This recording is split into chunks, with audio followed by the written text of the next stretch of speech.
grazie soprattutto per l'applauso con cui abbiamo accolto i nostri ospiti. È un grande piacere avervi qui oggi pomeriggio a questo evento di attivazione della mostra bello che qui accanto è stata organizzata. Io voglio innanzitutto ringraziare special thanks to Tawakkol, to Samia. It's a privilege to have you here today with us. E grazie Marilisa per aver accettato di coordinare questo straordinario incontro.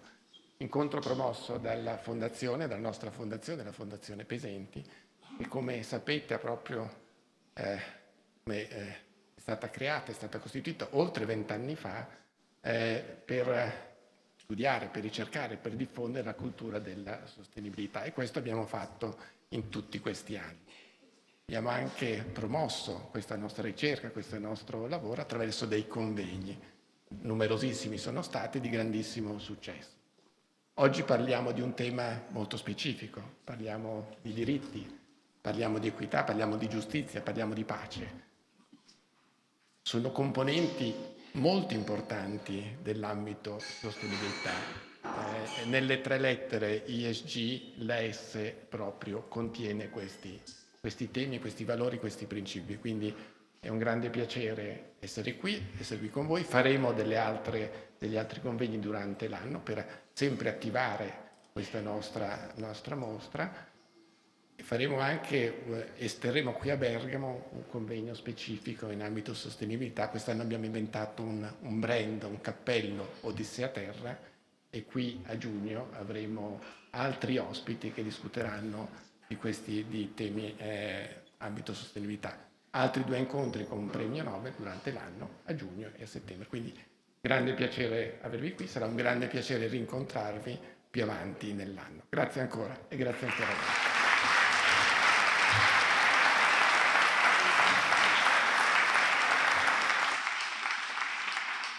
Mille ingegnere, grazie a tutti voi e grazie alla Fondazione Pesenti. It's a true honor to be here today with 2 extraordinary women.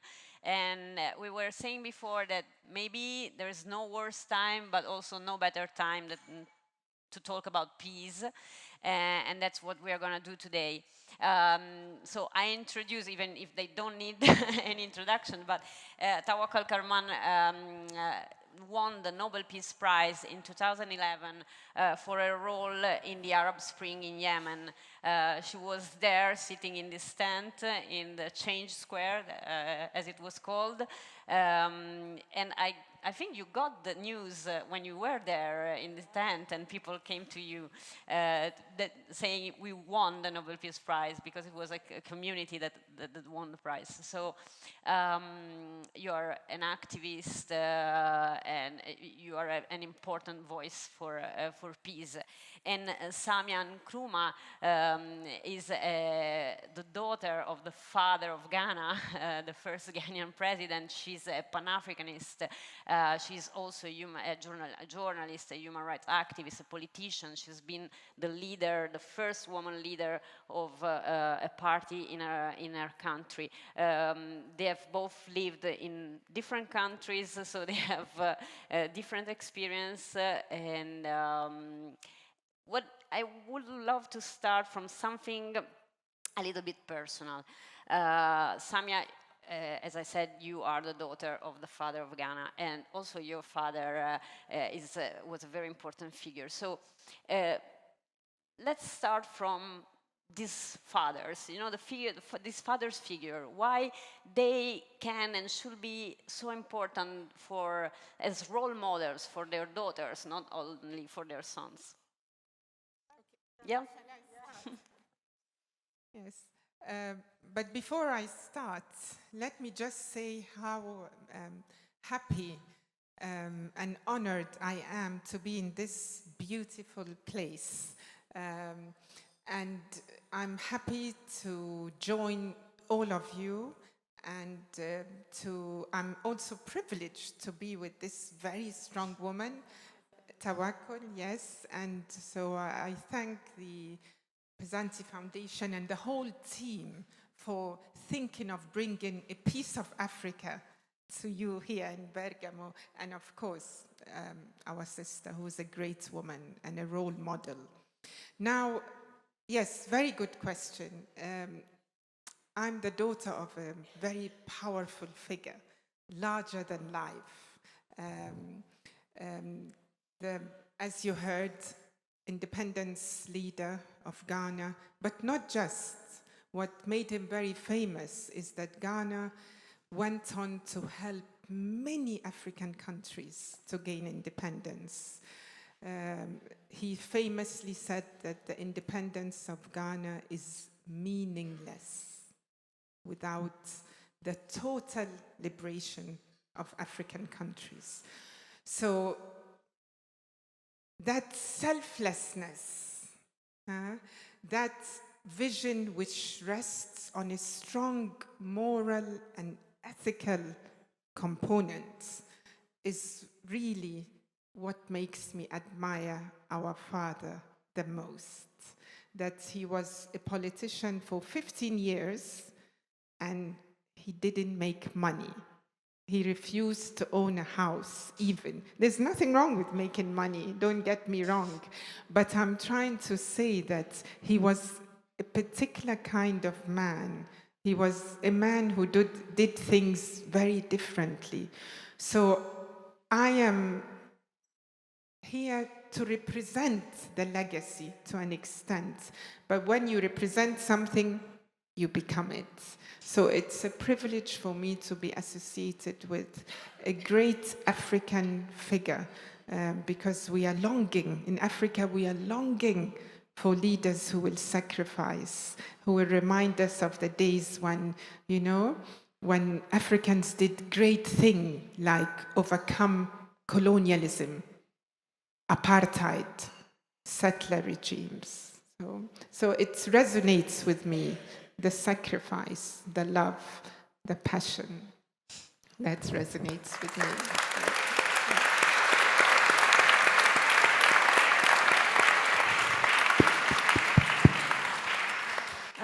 For me, first, so happy again to be here with you. I love Italy very much, and I love your city very, very much. This is my first time to be here in this city, but this is maybe my 10th time in Italy.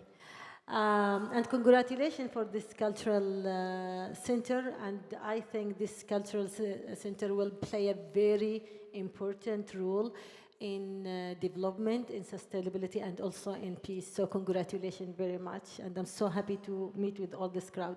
I'm so happy again to be with my sister Samia, and thank you for giving me this opportunity to know her more. She's also represent the strength, the power of women on participating in the public life and making change.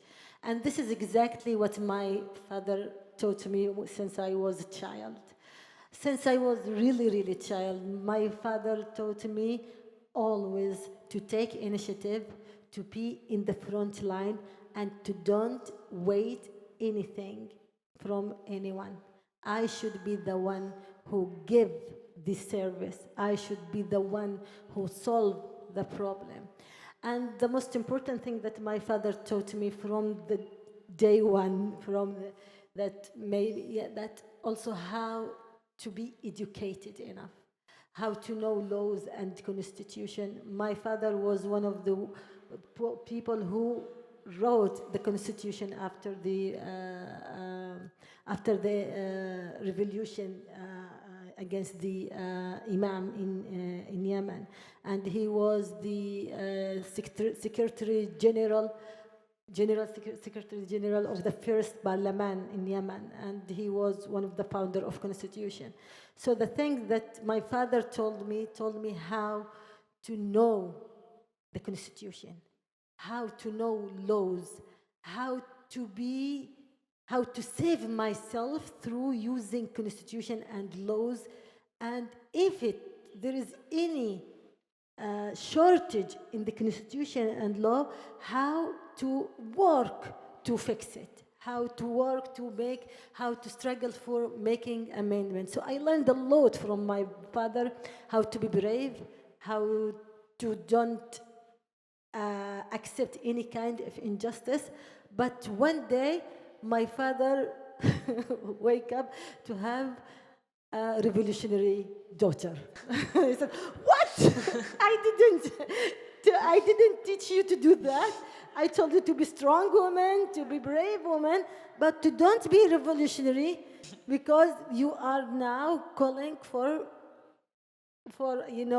step down the regime. And I taught you how to fix the regime, how to call for reform the regime, not to be against the regime." And I said, "This is your mistake." From day one, you taught me in principles and values, and now I see this regime is not suitable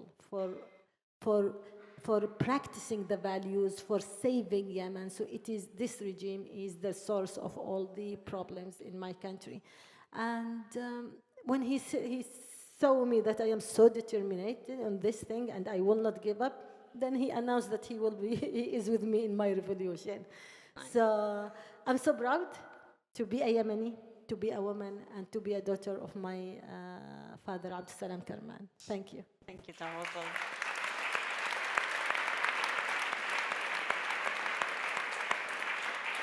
So you took the next step. You became a revolutionary, and you are one of the brave and fierce revolutionaries that all around the Middle East 14 years ago now were part of the Arab Spring and toppled dictators after decades of dictatorship. But after 14 years, we are not seeing many fruits at the moment of those revolutions, because there have been counter-revolutions, there's been terrorism. So why you are always hopeful in your? So why do you still see hope? And where are those people? Where are those people that were in the squares in 2011? Where are their dreams now? Look, first of all, you should know that the necessity of the revolution against dictators in the Arab Peninsula. In 2011, the youth, the young people, was convinced that there is no solution. That was the failure was everywhere, and they gave up. They fed up from all the deterioration in security, in economic, in political, in social, in everything is collapsing around. So it is not a luxury solution, it was the necessity solution. So because of that, the young people decided to make peaceful revolution against the dictators.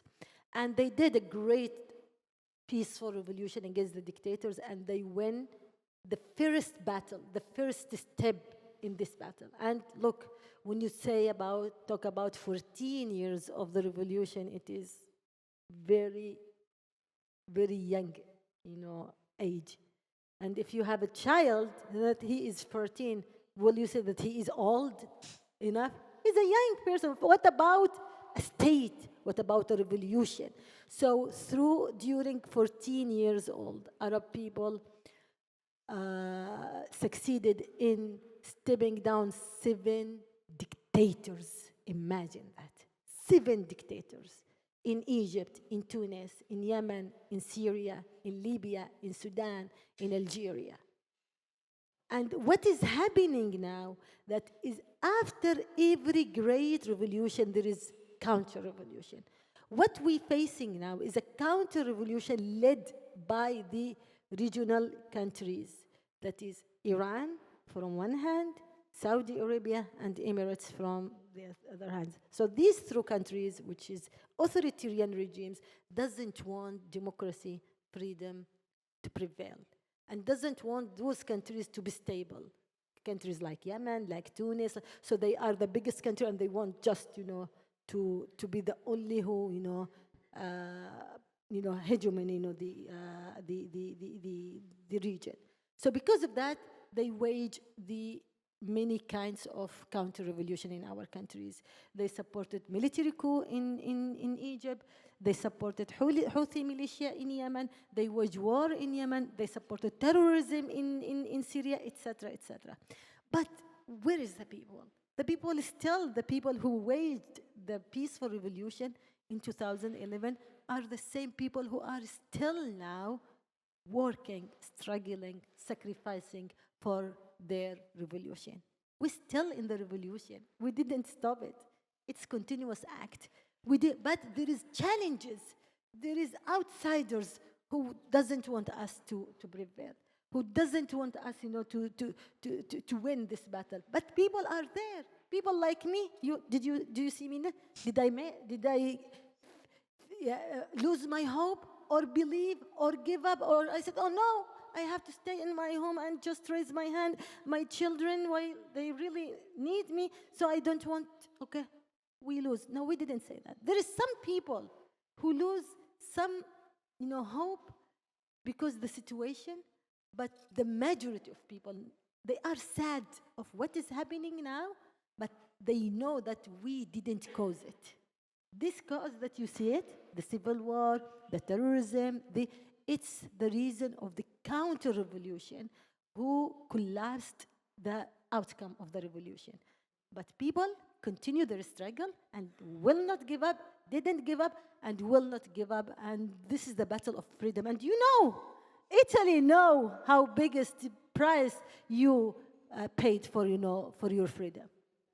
So why you people, Western people or Western government, why you want from Arab people or African people, okay, they have to, as they made the revolution now, they have to gain the democracy or prosperity or development at the same time.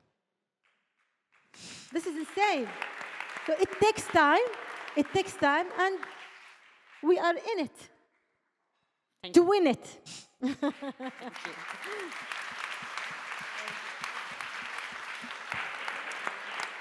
Samia, Tawakkol was talking about regional powers or superpowers who interfere in the region. And Africa is also a continent that is like the theater of superpower struggles. There is the United States, and there is China and Russia trying to gain influence. So how do you keep the fight that was your father fight, to an Africa that can be truly independent?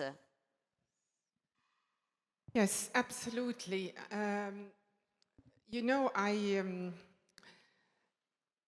When we were little, we lived with our father. I saw our father after an assassination attempt on his life.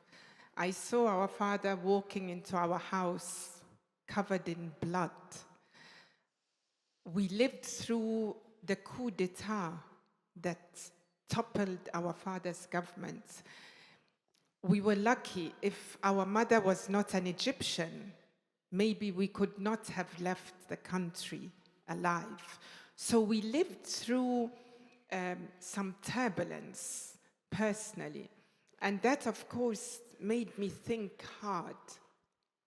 What was all this sacrifice for? And your question is very important, because Africa today is one of the most important regions or continents in the world. Why? Why do we say that? Because it is one of the richest. This is a fact. Our father would say, Africa is rich, but Africans are what? Are poor. So this is one of the most important places in the world for the whole world. This is why you get the interference. There's a lot of conflict, many areas of conflict because of that interference. Because everybody wants to exploit the land, the resources of Africa. And do you know how we were colonized? We were divided into small countries. Some of them are not valid or viable economically. So we were divided into small units that were set to fail. So our people like our father came up with an African solution. You are familiar with it in Europe, but he came up with a project. What was that project? That African countries have to integrate their economies. They have to speak with one voice. Because how are we going to build our industries, our infrastructure, if we are very little units? Do you know that when we borrow our countries, we are high risk, so we are paying more to service our debts than even the aid that comes in sometimes. But we don't want the aid now. It's clear, we've decided what we want is good partnership. So the question of different powers coming to Africa, we would welcome them if we can do good business together.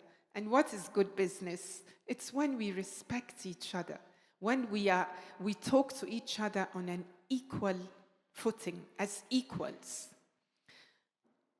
I want to bring in a story that is an example of bigger things that countries and people can do together.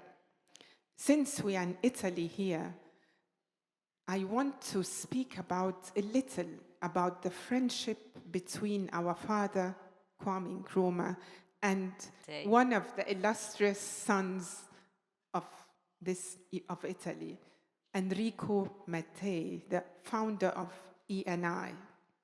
Do you know that he and our father were very good friends?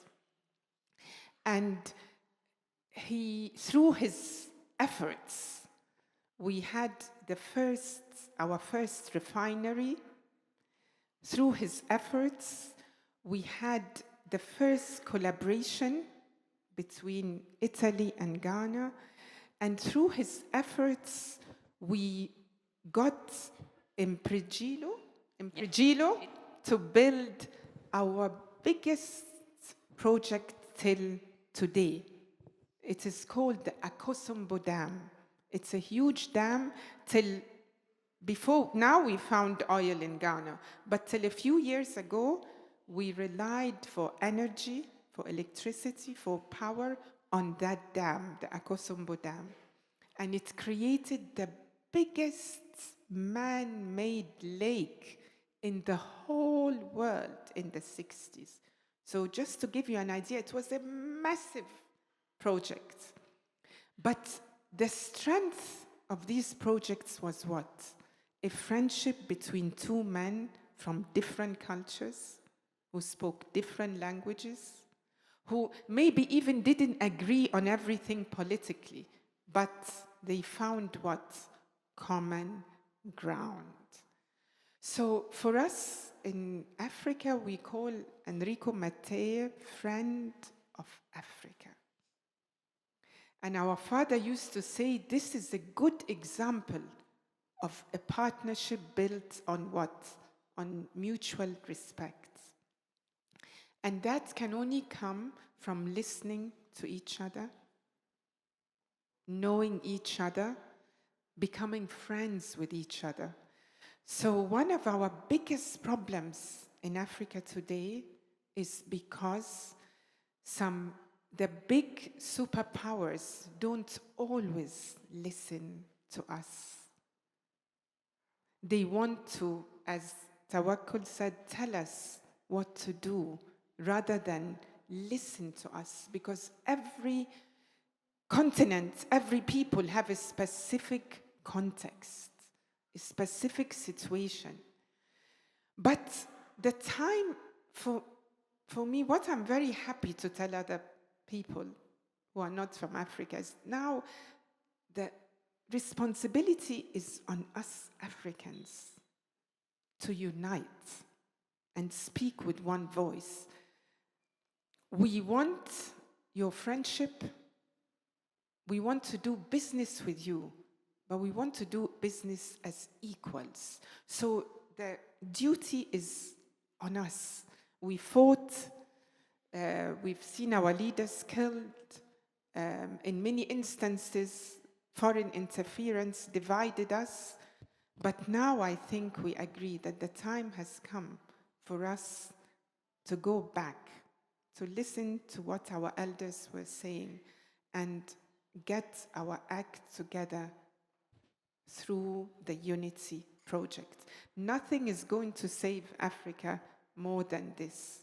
And that is why I like to give our father's message wherever we go, that Africa will advance socially, economically, when we work as one nation. We will never agree. There are thousands of religions, languages, even in my country alone in Ghana. We are used to diversity, but we like it because we can still find something we agree in. This is the essence of negotiations of peace, that you start with what you agree on, not with what you disagree with. Yeah? We can argue, we can fight, but we have to look for the common ground. And the common ground in Africa is that we are a very rich continent. And we need friends who can work with us to help the whole world. The whole world will be richer if Africa is socially and economically advanced. The whole world will benefit, beginning with Europe, our closest neighbors. Thank you.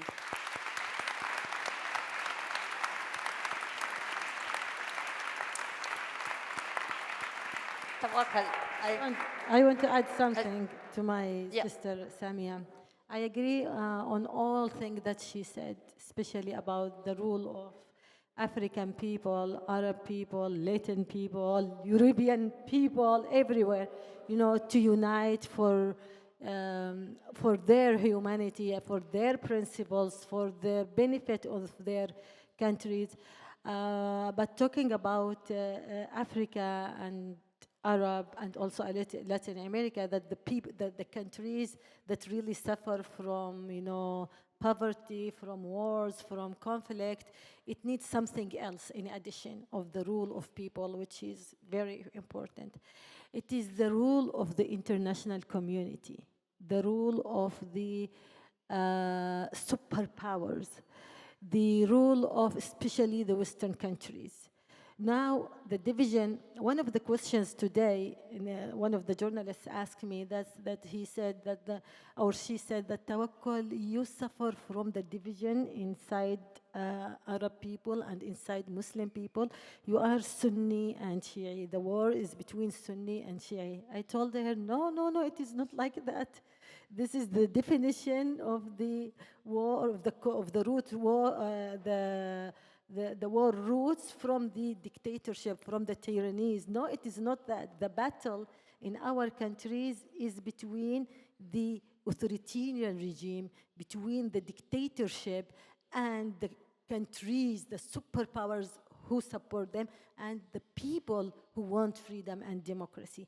And those authoritarian regimes use this division, create this division to use it, as a tool to preserve on their thrones and to divide and rule. And this is the same thing that what happened in Africa. The division that happened in Africa is a colonial heritage. The colonial heritage used this division to divide African people and to rule African people before the independence of African people and after that. So they use that division. So they use the races, division, and there's many examples, and one of the main examples of Rwanda, how the Belgium used the races and colors and the shapes of nose and mouth to divide people, also, to rule that country. And I think the same thing with all countries. Now, with your question, now the conflict between Russia, China, and Europe and America is a really, really big threat to the African people. People in Africa should be united in front of this, conflict, because now there is, unfortunately now, the recent coups that happened in Africa, they said that those governments they backed from Western countries, they are corrupt, they are tyrannies, and they are using as the tools of the hegemony of Western countries. And China said, I am the one who will give you, the, the new independence, the new, to be free from the hegemony and guardianship of the Western countries through their alliance of the, of the rulers. Now people in Africa, especially in the countries that started to be democratic or emergent democracy, they started to non-believe on democracy. So they think that Russia is the model, Russia is the model to follow. It is not like that. It is not like that. The problem is not with the democracy. The problem is with the Western countries who didn't accept the democracy to be practiced in my country and in her country. They think that the only democracy is just suitable for the Western people, not for the Arab people, not for the African people, not for the Latin American people. They think that they are the supremacy that they have it, and we are just people that we can, give them their interests, and we don't deserve to be people live with freedom, with dignity, with democracy, and with our will to manage our wealth. So they want our resources. The same thing with Russia, the same thing with China. So it's very important for, especially, I will not talk about Russia and China. They are authoritarian regimes. They have another talk.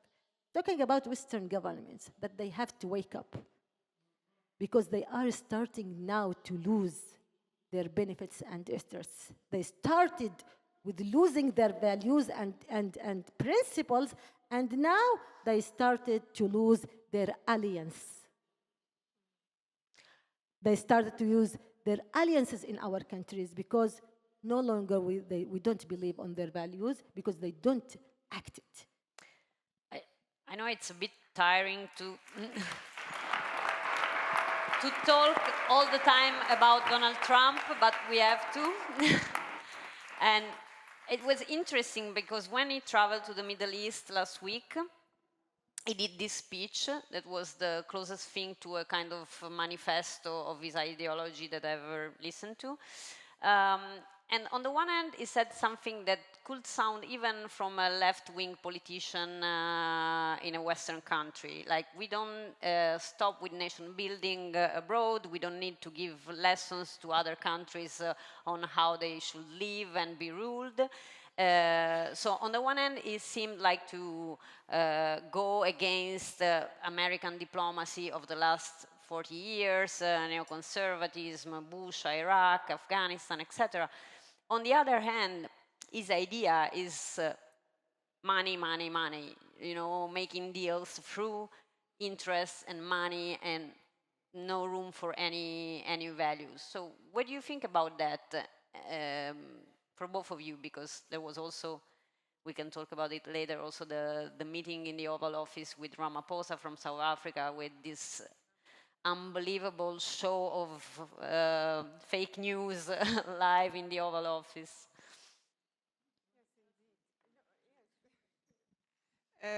Yes, indeed.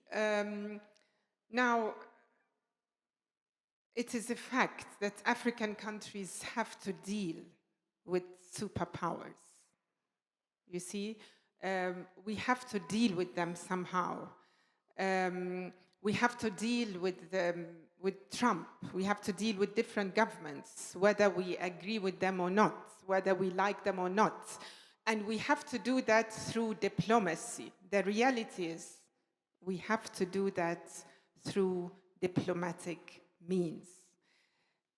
Even if we think what they are doing is wrong, in reality, because where we are economically, we have to try and be diplomatic. I'm not saying I like it, and I'm not saying it is right, but I want you to imagine small countries of 6 million, 20 million, 30 million, maybe like Ghana, talking with a superpower of 300 million inhabitants. I won't talk about the GDPs. In the big countries, you are talking about trillions, and we are talking about billions per year. You can see the difference. And we are totally dependent on the imports from these countries. So this is the situation we are in. So I don't like to think or start thinking about what the United States of America is doing in Africa, because I know what it's doing. The CIA masterminded the coup d'etat that toppled our father. Yeah, so we know what nationalistic, patriotic leaders, they were all eliminated. So I know what is happening. But I want to focus on what we can do. We, the powerful African people and our friends, because we've done it in the past. Can you imagine defeating the British Empire? How did that happen? Was it a miracle? No, it was mostly young people. You see, young people, and because African countries helped each other, not just African countries, Black people from America, from all over the world, it was a concerted effort. I was telling our friends, we have a concept in Ghana called, in our language, one of our languages, Sankofa, which means you have to look back. You have to go back to the past to pick up what is good so that you see how you are going to solve your problems in the present. If you don't go back and analyze, you will not be able to make your future better. So it's the same thing. The lesson from history is that we must focus on how we are going to help each other. And I dare say, in our independence struggles, it's not just the Africans, but even other countries. There was a movement called, you are young, many of you, the non-aligned movement. Have you heard of it? There were countries from everywhere, even some countries in Europe, countries who said, we don't want to just deal with the West only or with the East only. We want to deal with everybody, whatever is good for our development. Because I tell you, the biggest threat to peace from where I'm standing in the African continent is economic underdevelopment, economic challenges. It's the biggest threat to peace for us. So whatever Trump says, or whatever any country does, is one thing. We have to understand it. We have to resist it. But what matters is what we are going to do. What I want the young people of the world, not just of Africa, but we have to focus on eliminating poverty. We have to focus on getting to know each other, understanding each other's problems, because this is what would make a difference. You know, the most important thing for us in Africa is to raise the standard of living. This is our peace, if you like. Our peace is a better standard of living for the majority of the people who, as we were saying today, the average African is 25 years old. It's the truth. It's a reality. And what do you want when you are 25 years old? You want good education. You want the hope of knowing you can get married. You can have a little house or a flat. You can have children.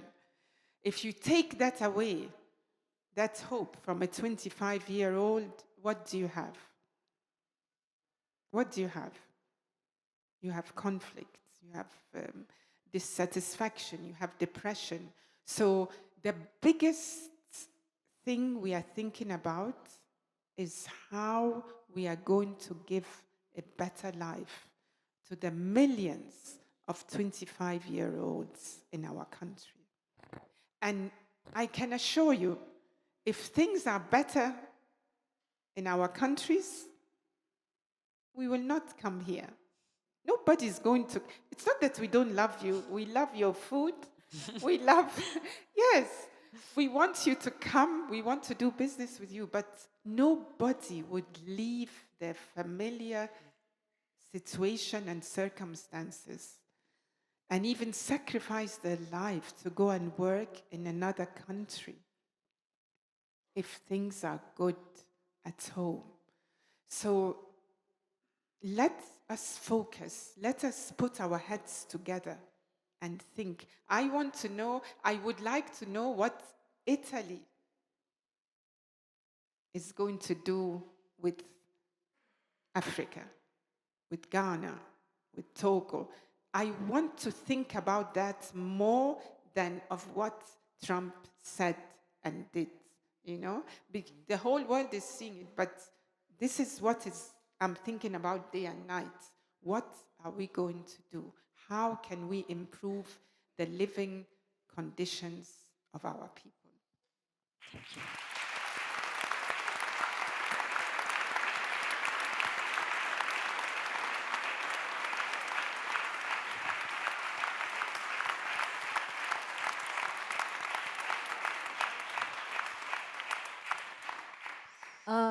For me, what Trump said, especially that he said it in Saudi Arabia, is very, very important. And me also, as a woman, I live in the United States, that also, it's very, very important of my real priority. And me also as a human rights activist, and one who also believe on the liberal rights, the human rights, and the economic rights, etc. So first, the Trump phenomena, or the Trumpism phenomena, is a result of the rising of the far right, wing, especially in the Western countries. And this is, yes, it is the right of people to choose the people who will represent them. But at the same time, this is a very big threat to the values and interests and principles of the Western countries. Those countries who raise the flag of human rights, who raise that they are the free world. America, they said that it is the leader of the free world, it's the leader of liberalism, while the America in Saudi Arabia announced, the president of America announced that liberalism is the main problem in the world. And that is very, very strange. Very, very strange. So now yes, the liberalism has many shortcomings, and we can deal with that, but to come from the President of the United States as a new way to justify the attacking human rights, to attacking equality, to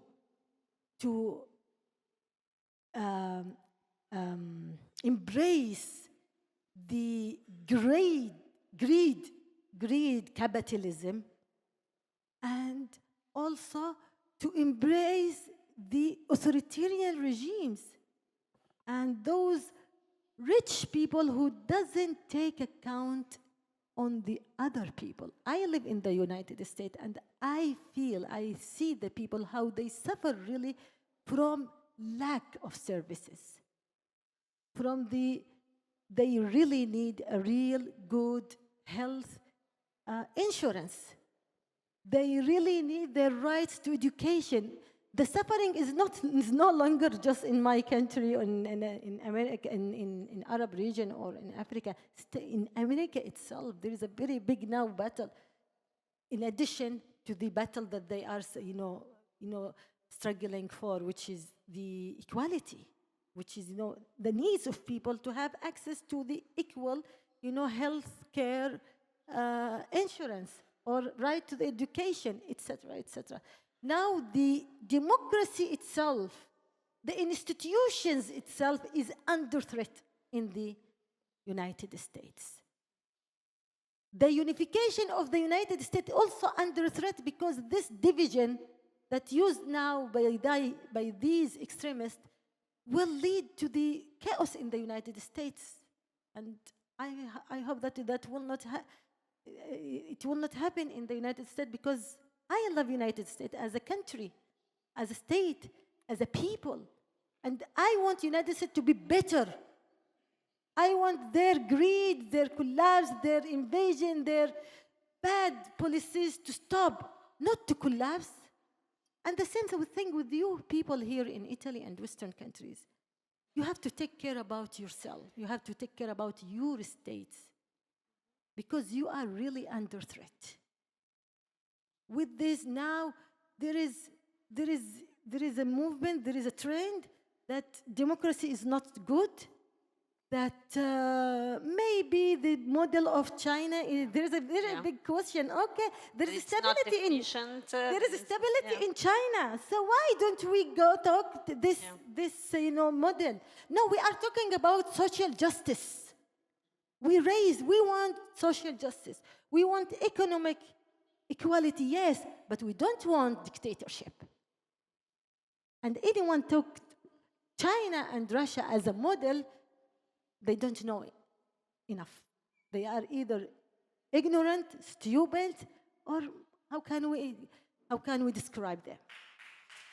How can we describe them? So we in our battle for creating prosperity, for creating development, for creating democracy in our countries, you are in your battle to save your development, to save your prosperity, to save your democracy. So don't give up your values and don't think that those greed people, those extremist people is the solution. No, the solution is to live with each other, to love each other, to accept each other, to help each other, and to respect your constitution and your laws and to improve it, not to make deterioration in it. So with Trump, I don't think that he is giving the solution to the world. He's giving now the real problem. He's creating a new real problem because he is now aside with the dictators, with authoritarian regimes. We saw how did he deal with the Ukrainian war with Russia. We saw now how he deal with Saudi Arabia and Emirates. It's just one step that he will kiss their the ring for the money, for the we call it, dirty money. We call them. So what I encourage you, and why I encourage also business people in the business sector, no, you have really to believe that you can do something for the world. You have to believe that you can do something for your country and for the world. So don't give up your values and principles. The values, yes, you have to build your wealth. That's very important. We need people with wealth that is empowering our country. our society, our world, but at the same time, you have to take care about others. You have to help others. You have to make the development is your first priority. And you have to do anything to support your country to save your democracy. That's very important. How to save your democracy? By taking all the steps to fight hatred, racism, xenophobia. Because of these three things, that people who are against democracy, that who is extremists, they use these, the hatred, the racism, the xenophobia, they use it as a tool to win in the election. So you have a lot of responsibility, not just help us. Now you have to help yourself. You have to help yourself because your country is in the West really under a great danger. Then you will cry a lot. You will cry a lot if you lose your advantages as a free world. So we are with you. You are with us. We are in one small village. Let's share experiences. Let's help each other and believe in yourself. Please. Thank you. I think you touched.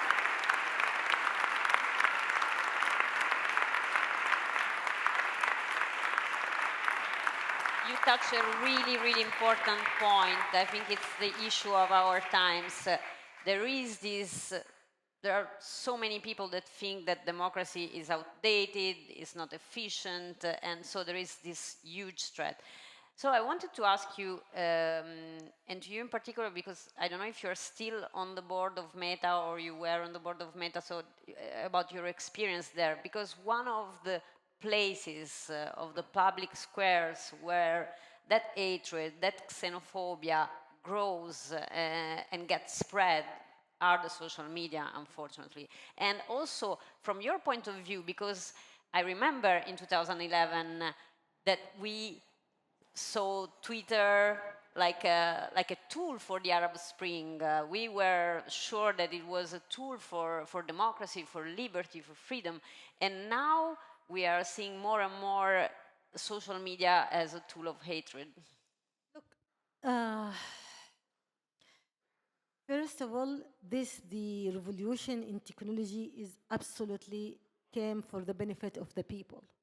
So we should decide whether we will use it in a good way or in a bad way. In the Arab Spring period, in the 2011, we used it in a very good way. It was our tool to topple the dictators, to make our movements, to announce for our sit-ins and demonstrations, to make our secret meetings, etc., etc. So it was really, really, really great.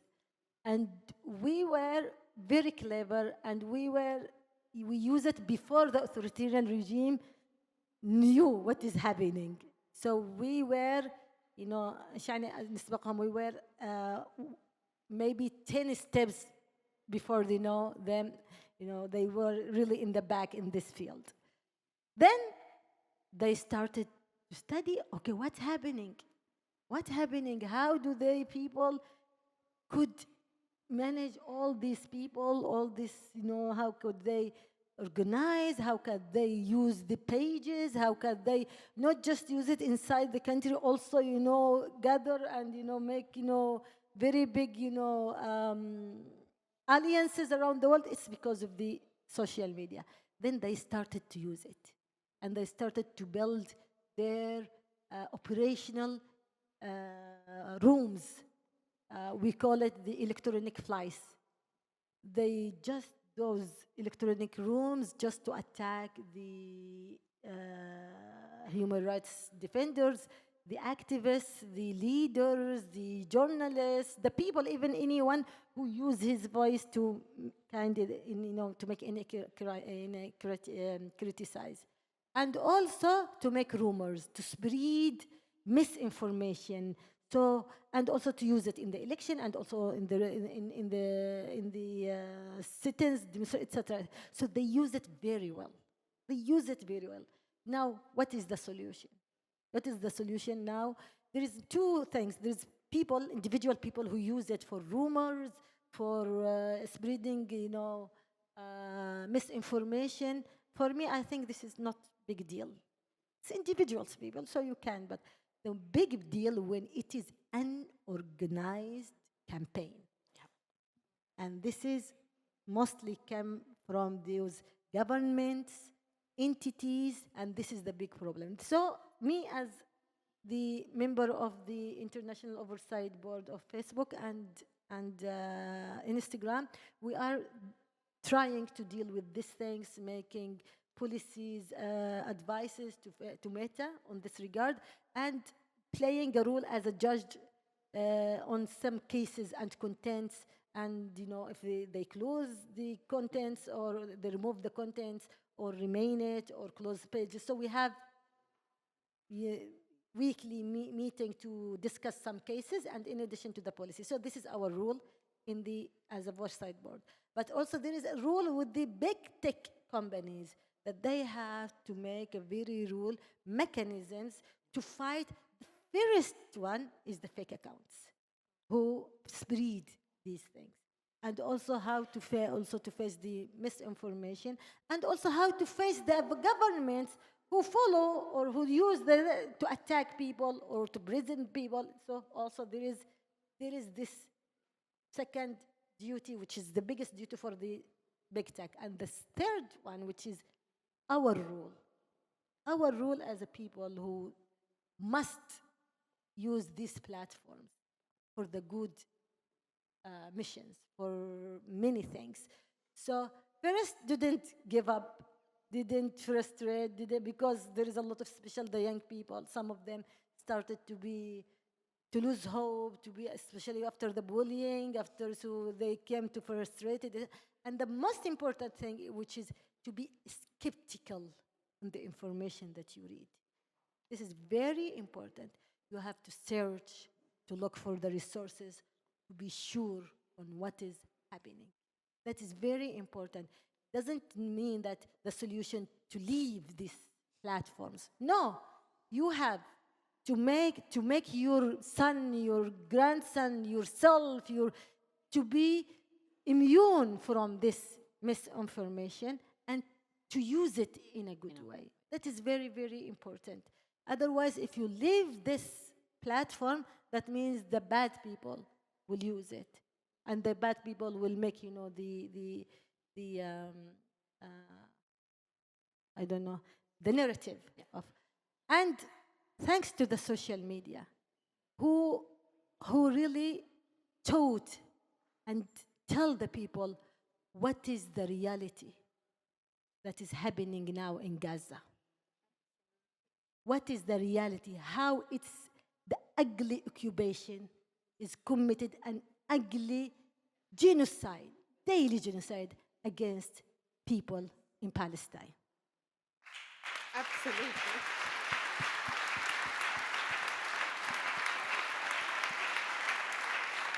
We didn't have this narrative before.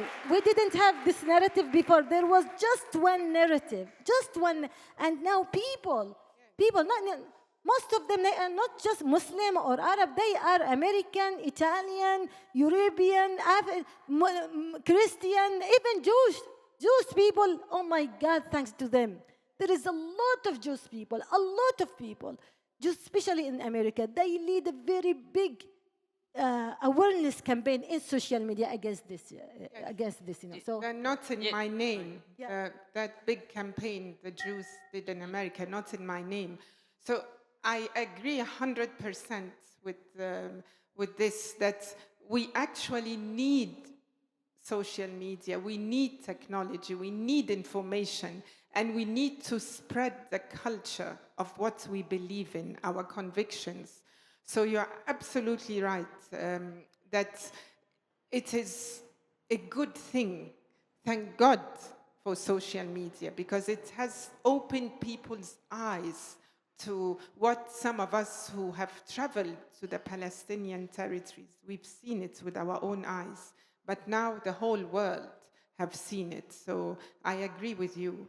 And on the question of democracy, you are right, especially in Africa, we are many of us are a bit disillusioned, but not with democracy. On the contrary, we want more democratization. We even want to see democracy at the United Nations, because there's no democracy in the United Nations. The problem is not democracy. The problem is the double standards, you know? The problem is with the way democracy is practiced. I don't know about Italy, but in Ghana, in my country, it is very, very expensive to do a political campaign, presidential or parliamentary, or even in a district assembly. Now it is all about how much money you can get, you can spend. And the question we have to ask ourselves, where is the money coming from? You see? So the reason we are disillusioned with democracy is not because we are not happy with democracy. We need it. God knows, if you know our history, Ghana gained independence through elections. The British didn't want to give us independence until they were sure the majority of the people wanted. So we had to have elections 1951, 1954, 1956. 3 times in 7 years. So we love democracy. It is the way we are practicing it that is the problem, not the concept. You see, the democratic culture is very important. It's something human beings, we naturally want it. And it is closely associated with justice, you know? Yes, we want it. We want to reinforce it. But we need to practice it. We don't not just need to pretend we are democratic when we are not. You see, buying votes is not democracy, especially if you are buying votes from poor people who badly need that money. This is manipulation. It's not democracy. So we have some homework to do, but we want more democratization, not less. In fact, our problem is that we don't have enough democracy, and we don't have genuine democracy because we limit it to politics, but we don't talk about it when it's to do with the economy, or in some countries when it's to do with women, as you said. So let's open our heart and mind, and let's fight for genuine democracy everywhere, in the UN, in our countries, in the whole world. We want greater democratization, not less. Thank you. So I think we only have 15 minutes left, so maybe if there is someone who wants to ask a question, okay. I just invite every one of you who wants to ask a question to be kind of brief, so that we can maybe manage to listen. Should be brief. Okay, here.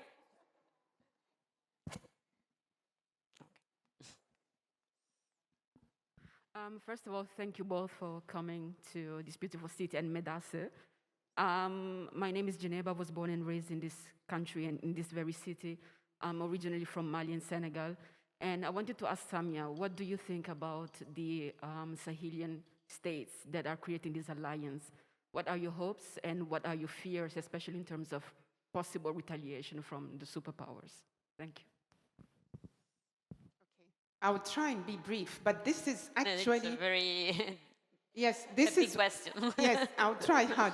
But this is one of the biggest topics of discussion we are having. One of the biggest, every African country is thinking. Because on one hand, we like what these new leaders, young, courageous leaders of Burkina, Traoré, or Mali, Niger, we like it because they are speaking to the world as equals. So it's reminding us the nostalgia of the post-independence years. Huh? We also like it because it is against the establishment of, corrupt leadership, those very corrupt leaders who... So part of us is happy. But of course, as I said, as someone who suffered from military dictatorship, if you like, I don't really wish that the military takes over in our countries. But I want to tell you how I see it. That it is a phase. It is opening the door, hopefully, for better leadership to come to our countries. Sometimes there's a transition phase. You have to do away with the old order, and you are waiting to see what will emerge. If this will give strength, confidence to a younger generation of leaders, to participate in politics, to be modest, to be modest, not to think of politics as a way of making money, but if this will change the culture, because it's a way of thinking, then it will be a good thing. So we are waiting, and we are watching, and depending on what happens, we will know how to give the correct judgments. But for now, we cannot be unhappy, because we want leaders to tell the world what we need, to say it with strength. I don't know if you saw Traoré's speech in Russia. You see, he just said it. We don't want help. We don't want charity. We want proper, good investments. We want you to listen to us. This is what we want. We want transfer of technology. So anyway, so we are waiting and watching and praying.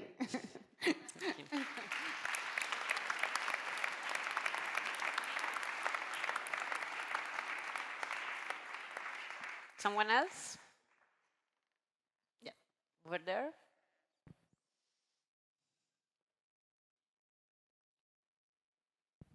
Hi, thank you so much for your amazing words and thoughts and energy.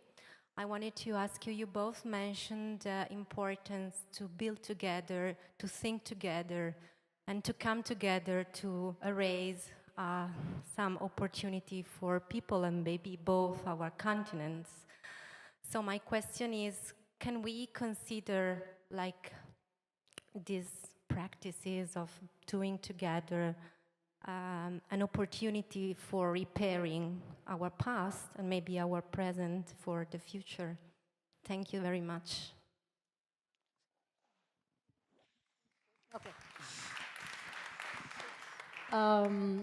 Look, when we talk about how our countries suffer, or our nations suffer from the current and previous, bad policies, before from the colonialism policies, and now because of the current policies of the international community in general and Western governments in particular, because we wait a lot from them, doesn't mean that we blame people.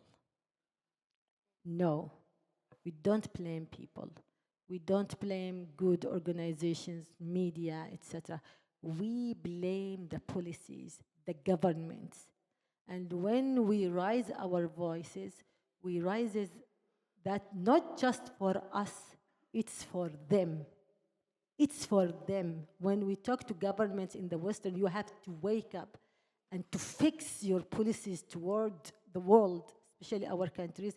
It's for your peace. It's for your national security. It's for the global security.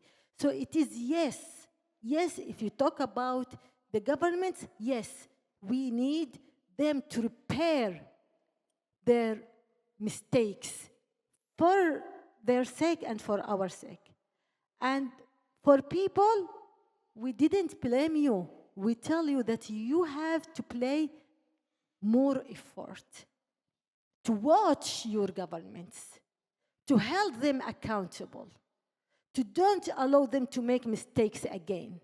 Look, the mistakes that happened toward the peaceful revolution in Syria from the beginning, and the mistakes of the policy that let Putin invade and helped Bashar al-Assad on killing people in Syria, it is the thing that encouraged Putin to invade Ukraine and to make threat to all the global peace and Europe in particular. And we see that everywhere. So it's very important for the governments, and it needs a lot of talk about this. But again, there is no blame for the people. We see people who really, all of you, I traveled all around the world. Most of the European countries I visited, the most of the world, and people really love each other. People really think about each other and want to do something for helping each other, for saving themselves, and then think that this phenomena of, the hatred of the racism, it is, yes, it's a result of the bad policies. But people like you who came here to listen to Samia and me, don't you think that you can change the bad situation? You're coming here to do something, to think, to rethink. So believe in your ability to repair, to raise your voice, and to do something, create change in Italy and all around the world. Everyone in his position. Everyone in his position. So thank you a lot for doing a lot of things. And one of the things is coming here to listen, to know what is happening in the world. And not just coming, listen, and going and sleeping. No, I know that everyone will have initiative. One of the things, and I will conclude, one of the things that I made lecture in the United States in one of the universities. And one of the audience was some of the people from the State Department. And last year, in the October, we have event in the United States also, and he was one of the speakers. And what did he say? He said, after I listened to Tawakkol Karman, the first thing that I did is criticizing the genocide in Palestine. And the first thing that I said is resigning from the State Department. He was the responsible of making the treatment between, Israel and United States at that moment. So, and he said, just listening to her and feeling responsible about that. And a lot of students also, not just about Palestine, any other things. I'm not talking about Palestine. I'm not talking about Yemen. I'm talking about your rights. Don't allow your government to stop your rights for expression. Don't allow, and this is what is happening now in United States. In United States now, students prevented from expression rights. And I have no doubt that students in United States will make a great struggle for saving their constitutional right, for their Fourth Amendment. And that will lead to a great change in the social aspects, especially with the health care and with the education. So I'm here not just to tell us, support us, defend your rights. Defend your rights. And don't allow any deterioration to happen in your country. You have a great country and you have a very big victory. You have collapse, you have crisis in economic, you have crisis in politics, you have a lot of crisis, but you have outcomes. You have a very big victory in many things. You have to keep it. So don't let those hatred people, those extremist people, those authoritarian regime, now it's in the state of exporting democracy. Don't let your country to import authoritarian practices or system. So this is I'm not here just for Yemen, I'm here for you, because if you save your countries to be real democrat, to live in development, in prosperity, that will also save my country. And that will feel me happy, because I always see myself as an international citizen. I belong to Italy as I belong to Yemen. I belong to America as I belong to Africa. So please, again, not prepare, because this is the rule of your government. You have to save your gains, and you have to raise your voice for your rights and for other rights. Thank you.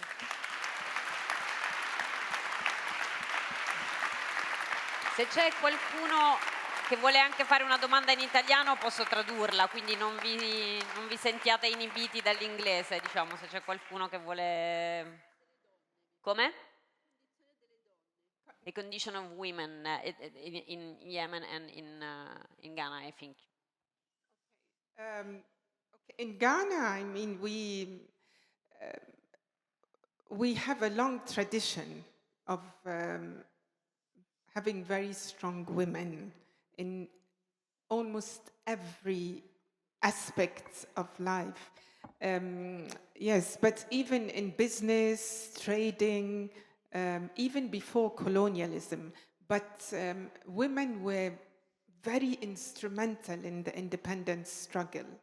Yeah, so we have a strong tradition of women. We have a culture also. Our traditional African culture gives a specific role to women. So you have the concept of a queen mother in our traditional setting. You know, we have traditional rulers, chiefs, and so there is a role for a very powerful woman who you call the queen mother. And queen mothers, actually, they nominate the future kings, traditional rulers. So we have strong women. However, when it comes to politics, I cannot deny it, there is an underrepresentation. And not just politics, in almost all leadership positions. So I think it's only last year we passed the affirmative action law to give women quotas. But by the way, during our father's time in the 60s, we had the highest representation of women. Because, you know, all progressive leaders believe in women automatically, I think. It goes without saying. If you believe in social justice, you will believe in having, you know, good representation for women.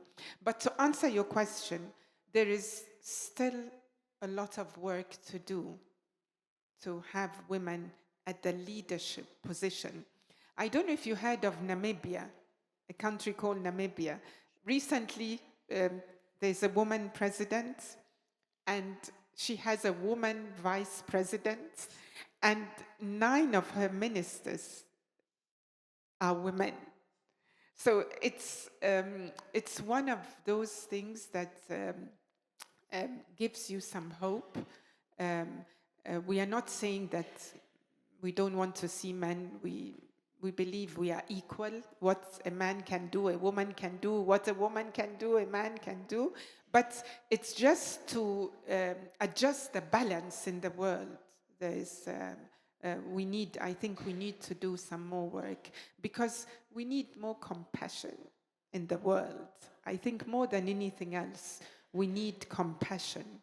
And I like what Tawakkol said about that we are not fighting people, we are fighting systems. We are criticizing systems, not people.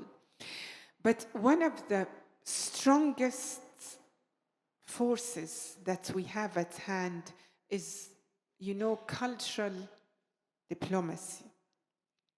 The power of culture, of art, of studying together, of encouraging more international studies. I think what we are lacking is this strong cultural dialogue amongst our peoples. I think that will make a huge, huge difference because, that is why some of us are here. What has brought us here? It's cultural diplomacy, just that opportunity to be able to see what is in each other's mind. So I think that is the future. The future is cultural diplomacy. And once our consciousness is in sync, once we can harmonize our consciousness, what we think is important, the ethical and moral dimension in everything we do, once we can harmonize that, I think the world will become a better place. And that's why we are here together, I think, today.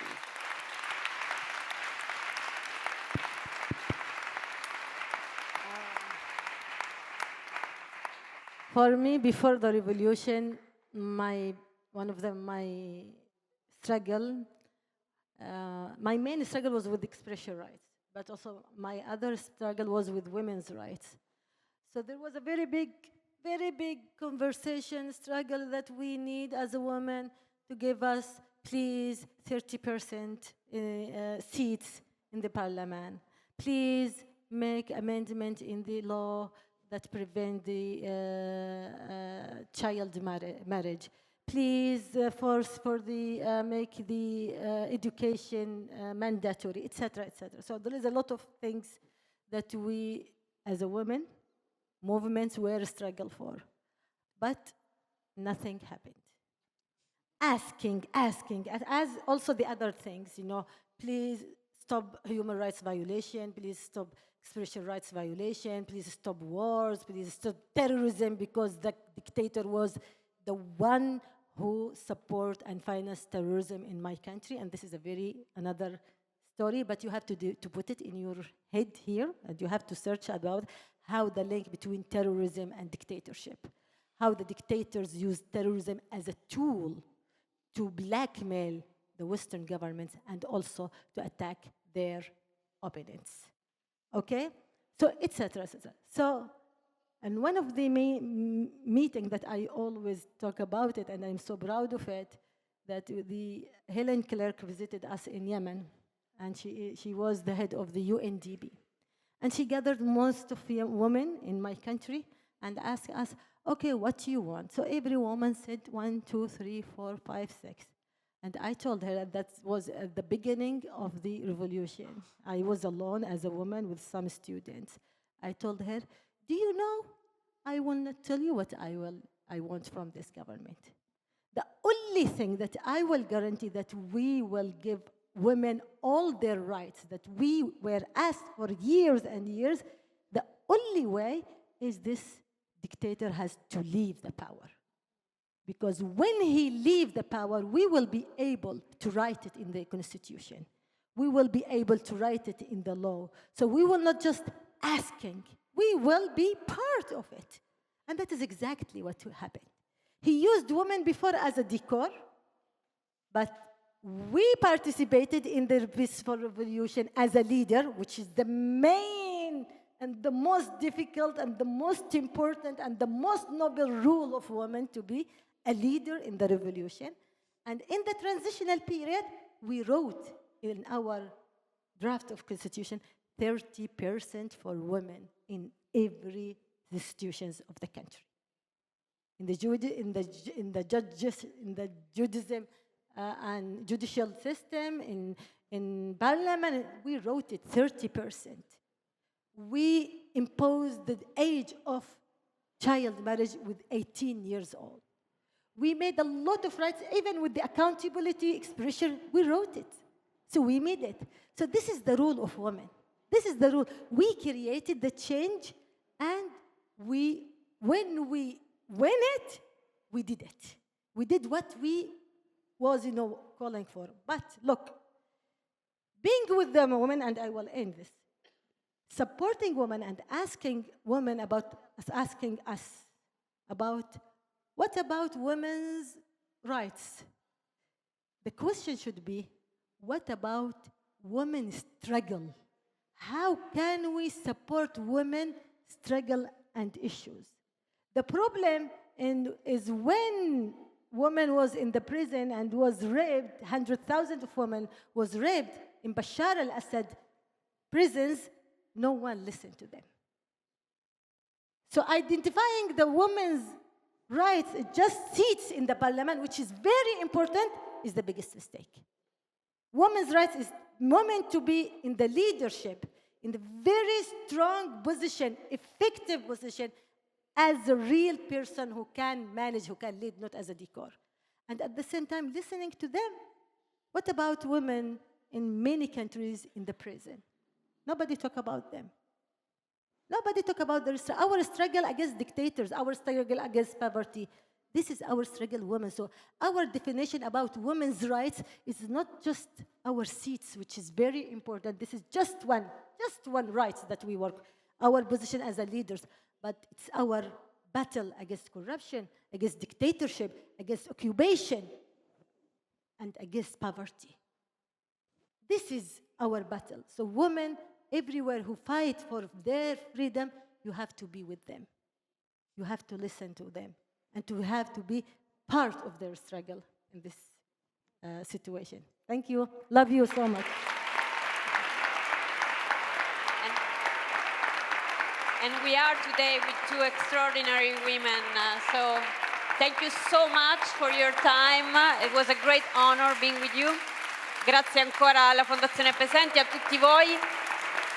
C'è una mostra bellissima che vi invito, se non l'avete fatto oggi, a guardare nei prossimi giorni.